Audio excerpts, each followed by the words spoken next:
promis, la recette du foie à la vénitienne, je vous la donnerai, ça fera l'objet de la dernière vidéo, surprise. Aujourd'hui, l'instruction. Que va-t-il se passer dans la salle du jury? Bon, on a déjà vu, vérifier votre tenue avant d'y entrer. Vous avez droit à un interprète. C'est souvent un membre du jury. Sinon, c'est à vous de le fournir ou à l'autorité organisatrice. Bon, on trouvera toujours quelqu'un. Vous avez le droit de retirer votre réclamation. Ce n'est pas... Enfin, c'est un droit. Vous pouvez le demander. C'est autorisé par le jury. Il faut qu'il y ait de bonnes raisons. Vous avez droit à ça, par contre, faites-le valoir. Si vous êtes le réclamé, vous avez droit à une copie de la réclamation. Et vous avez également droit, faites-le valoir aussi, à un délai pour préparer l'instruction. Ne pas assister à l'instruction, c'est pas une bonne politique dans la mesure où la règle 63.3b permet au jury d'instruire en votre absence et comme on l'a déjà vu, les absents sont souvent pénalisés. Attendre, lorsqu'on va vous demander d'entrer, attendez d'y être invité avant de vous asseoir, on l'a vu. Le jury va se présenter.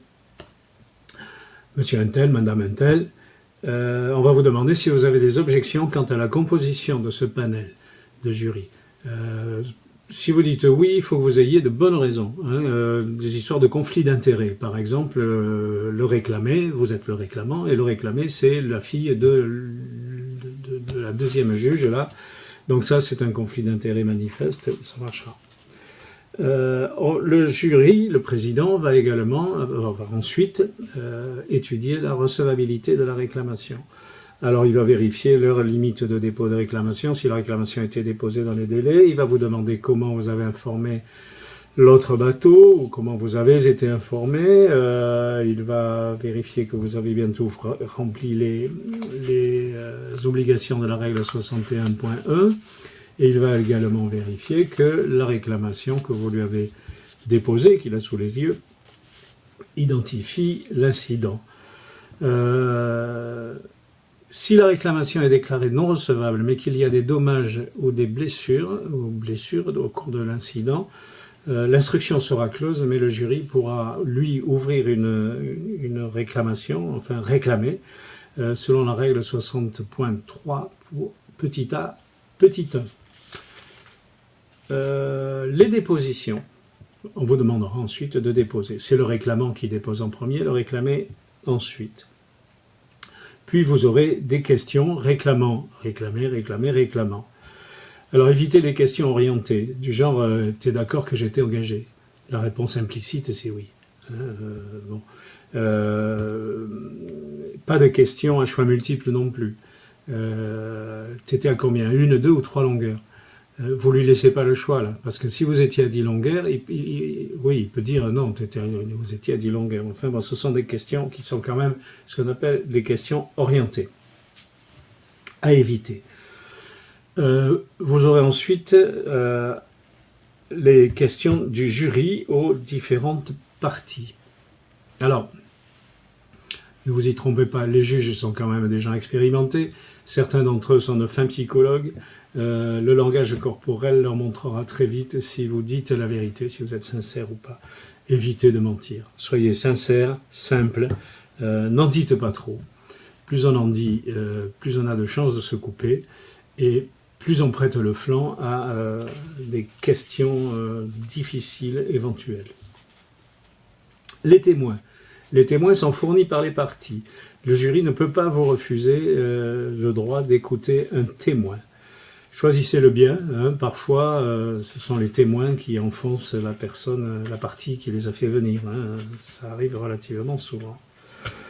C'est le témoin du réclamant qui est interrogé par le réclamé en premier, et ensuite le réclamé qui est... évitez les témoignages par oui-dire. Ouais, mais machin, il a dit que il t'avait vu me rentrer dedans. Bon, le témoignage écrit. Alors bon, c'est possible si les deux parties sont d'accord. Personnellement, en tant que président de jury, moi j'ai tendance à ne pas les prendre. Attention à la preuve photographique. ou à la vidéo. Souvent, c'est pris pas du bon endroit. Il y a des problèmes. C'est souvent fait avec des GoPro qui ont quasiment des fisheye comme objectif, c'est-à-dire que l'image est totalement déformée. Impossible de juger des engagements quand les bateaux viennent vers vous. Il y a des défauts de parallaxe considérables, donc c'est rare que une vidéo apporte quoi que ce soit. C'est à vous de fournir le matériel pour regarder la vidéo. On ne le regardera pas à 6 ou 10 ou 8, pardon, ou 7 sur un petit écran de smartphone. Évitez ça. Ça sera pas retenu. On vous demandera ensuite, quand tout le monde est content de ce qu'il a dit, de faire votre déclaration finale, on l'a vu, puis de sortir. Le jury va délibérer et il va prendre une décision qui sera basée sur les faits qu'il a établis. Ces faits établis vont entraîner des règles applicables, et ces règles applicables vont bien sûr entraîner une décision. Et sa décision, c'est que l'un des deux bateaux sera pénalisé. Aucun bateau sera pénalisé parce qu'il estimera qu'aucune règle n'a été enfreinte. Et c'est là que tout le monde sortira plus ou moins content. Voilà, c'est tout pour aujourd'hui.